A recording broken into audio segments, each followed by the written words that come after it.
Hello everyone, ഞങ്ങൾ കളിച്ചിരുന്ന badminton court ഇന്ന് മുതൽ കമ്മ്യൂണിറ്റി ക്ലബ് ആക്കുക. അപ്പൊ അതിന്റെ ഇനോഗ്രേഷൻ ആണ് ഇന്നത്തെ പരിപാടി. അവിടെ പോയപ്പോഴാണ് എൻട്രൻസ് ഒക്കെ അടിപൊളിയാക്കി വെച്ചിട്ടുണ്ട്. ഇവിടെ വരാൻ പോണ പരിപാടി എന്തൊക്കെ വെച്ചെങ്കിൽ മൂവി നൈറ്റും ബാഡ്മിന്റൺ ടൂർണമെന്റും എല്ലാ പരിപാടിയും ഉണ്ട്. 6 മണിക്കാണ് ഇനോഗ്രേഷൻ പറഞ്ഞിട്ടുണ്ടായിരുന്നത്. നമ്മളെന്തായാലും കറക്റ്റ് സമയത്തിന് എത്തിയിട്ടുണ്ട്. കമ്പനിത്തെ മറ്റ് സ്റ്റാഫുകളും കുറച്ച് ആൾക്കാരൊക്കെ വന്നിട്ടുണ്ട്. എല്ലാവരും സിഒനെ വെയിറ്റ് നിൽക്കുകയാണ്. ഇതാണ് നമ്മുടെ ഐടിയുടെ മാണിക്കല്ല്. കോർട്ടിന്റെ ഉള്ളിൽ കയറിയപ്പോ സ്ക്രീനും മറ്റു കാര്യങ്ങളൊക്കെ എല്ലാം അടിപൊളിയാക്കിയിട്ട് സെറ്റ് ചെയ്ത് വെച്ചിട്ടുണ്ട് പിള്ളേര്. ഇപ്പോഴാണ് നബീൽ ഭായി വന്നിട്ട് ബാറ്റ് വാങ്ങിക്കൊണ്ടായിരുന്നു. എന്നിട്ട് അവർ രണ്ടുപേരും കുറച്ചേരം അങ്ങോട്ടും ഇങ്ങോട്ടും തട്ടി കളിച്ച്. അവിടുന്ന് കുറച്ച് കഴിഞ്ഞപ്പോൾ മാനേജറും സൂപ്പർവൈസറും ബാക്കിയുള്ള സ്റ്റാഫുകളൊക്കെ വരൽ തുടങ്ങി. അവസാനം നമ്മുടെ സിഒ ഗ്രൂപ്പ്, സിഒ ബാക്കി മാനേജർമാരെല്ലാവരും എത്തി. സിഒ വന്ന പറഞ്ഞ എല്ലാവരും കുറച്ചേരം വർത്തനം പറഞ്ഞിട്ടുണ്ട്. അങ്ങനെ എല്ലാവരും വിളിച്ചു കൂട്ടി നേരെ റിബൺ കട്ട് ചെയ്യാൻ വേണ്ടിയിട്ട്. പിന്നെ എല്ലാവരും കൂടി അങ്ങോട്ട് സലാമത്താക്കി. പിന്നെ ഓരോരുത്തരായിട്ട് നേരെ കോർട്ടിന്റെ ഉള്ളിൽ. ഇനി ബാക്കി കഥ അതിന്റെ ഉള്ളിലാണ്. അങ്ങനെ ബാക്കിയുള്ള സ്റ്റാഫുകളൊക്കെ ഉള്ളിൽ കയറുന്നവരെ കുറച്ചേരം വെയിറ്റ് ചെയ്തിരുന്ന എല്ലാവരും. ബാഡ്മിന്റൺ നമ്മുടെ ആയിട്ടായതുകൊണ്ട് തന്നെ നമ്മുടെ ടീമിലെ പിള്ളേരും വന്നിട്ടുണ്ട്. ആ ഗ്ലാസ് വെച്ച സാറാണ് നമ്മുടെ സെയിൽസിന്റെ ഹെഡ്. അവിടുന്ന് കുറച്ച് കഴിഞ്ഞപ്പോൾ സിഒ പ്രസംഗം തുടങ്ങി. ഈ പരിപാടി ഉദ്ഘാടനം ചെയ്തായിട്ട് അറിയിച്ചു. അത് കഴിഞ്ഞപ്പോൾ നബീൽ ഭായി ഇന്ത്യക്ക് തർജ്ജമ ചെയ്തെന്ന്. പിന്നെ അവിടുന്ന് സ്ക്രീനിൽ കഴിഞ്ഞു പോയ റവാബിത്തെ പ്രോഗ്രാംസും കാര്യങ്ങളൊക്കെ ഒന്ന് കാണിച്ചു. പിന്നെ ബാഡ്മിന്റൺ ഒരു കളി കളിച്ചിട്ട് ഉദ്ഘാടനം ചെയ്യണല്ലോ. അങ്ങനെ മാനേജർമാരെ കൂടെ കളിക്കാൻ ഞങ്ങൾ ടീമിനെ പ്രതിനിധീകരിച്ചിട്ട് സുനിക്കുട്ടനും നിസാറും ഇറങ്ങി.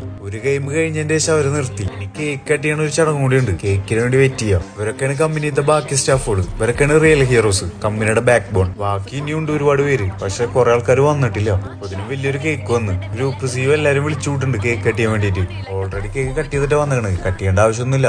നല്ലൊരു ചടങ്ങാവുമ്പോ പിന്നെ അവിടെ നിന്ന് എല്ലാവർക്കും കേക്കൊക്കെ സപ്ലൈ ചെയ്ത് തുടങ്ങി. അങ്ങനെ എല്ലാവർക്കും കേക്ക് കൊടുത്തതിന് ശേഷം ഗ്രൂപ്പ് സിഒ എല്ലാവരും യാത്രയൊക്കെ പറഞ്ഞിട്ട് സാറ് പോയി. അപ്പോഴാണ് എന്റെ മുന്നിൽ കൂടെ സുനിക്കുട്ടൻ കേക്ക് കിട്ടിയ സന്തോഷത്തിൽ എന്നെ കാണാതെ പോയത്. അപ്പോഴാണ് ആ കാഴ്ച കാണുന്നത്. രാവിലെ ഒരു പ്ലേറ്റ് മുഴുവൻ കേക്ക് ഇട്ട് പോണേ. പിന്നെ മനസ്സിലായത് അവനക്ക് ഒറ്റ കഴിക്കാനല്ല, എല്ലാവരും കൂടിയിട്ടാന്നുള്ളത്. അങ്ങനെ ഞാനും പോയി എടുത്ത് അവിടുന്ന് നസീഫും ഞാനും കൂടിയിട്ട് കഴിച്ചു. ആ കഴിക്കല് കഴിഞ്ഞ് കുറച്ച് കഴിഞ്ഞപ്പോൾ നസീഫിന്റെ കയ്യിൽ വീണ്ടും പ്ലേറ്റ്, വീണ്ടും കേക്ക്. അടി എന്നെ അടി. അങ്ങനെ എല്ലാവരും പോയതിന് ശേഷം പിന്നെ ഞങ്ങള് കളി തുടങ്ങി. നാളെ ടൂർണമെന്റ് ആണ്, അതിന്റെ പ്രാക്ടീസ് ഉണ്ട്.